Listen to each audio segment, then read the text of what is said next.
when we're not in the mood for sex and our partner initiates, that moment can just feel like crap, to be honest, because we just don't know how to tap into that inner source that we're craving. But here's the thing. In that moment, we can become so judgmental and kind of mean.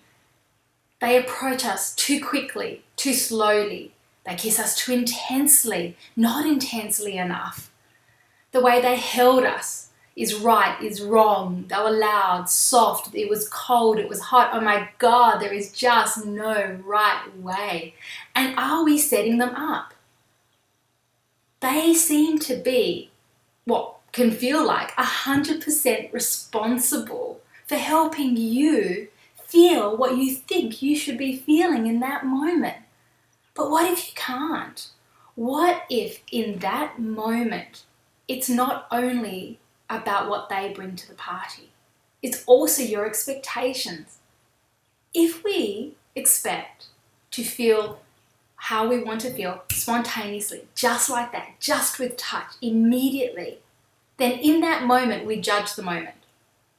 It's either successful or not successful. And if we're willing to give it the next couple of minutes, we're judging those minutes. Every second we are tapping in to go, how am I feeling? And if it's not feeling right, we tell ourselves, see, I knew it wasn't right. See, he's not touching me the right way. See, she isn't responding the way I want her to respond to me. Does she want it? Does she not? In that moment, we keep running this story in our head that either tells us that, yay, thank God, everything's going well, or, in fact, absolutely not. This is just not going to work. But we really need to look at what do we expect in those few moments. Perhaps we can expect quiet, connection, peace, warmth, love, affection. When we think about having sex with our partner, why on earth are we having it? What are the experiences that we walk away with? And even though we can name pleasure and orgasm and those aspects of it, really most of the time, what we walk away with is a sense of connection, closeness. We feel like we can breathe again. And yes, hopefully it was exceptionally pleasurable for both of you. So if we are craving and desiring connection, can we experience connection when it starts off in a slower way? Can we experience connection when we're just holding each other? Is that feeling sexual? Perhaps not. We still need to find ways of helping you move in that direction.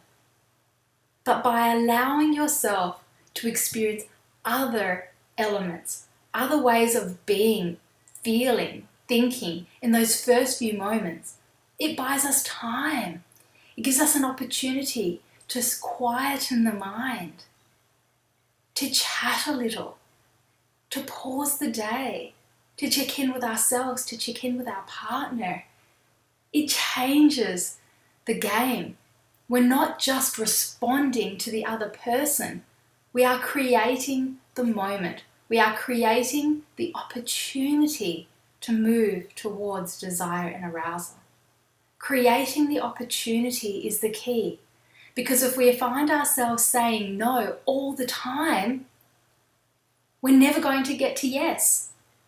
And if we start engaging sexually and our brain is always tapping into why this is wrong, if those thoughts are not sexual, then that moment's going to be lost on you because your body will respond to that negativity, to that framework.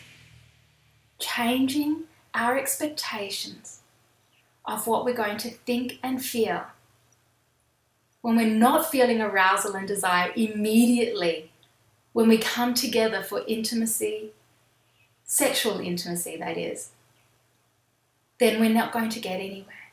So if you do desire more, just more of what you used to enjoy, let's stop judging that in between phase, because that's just it.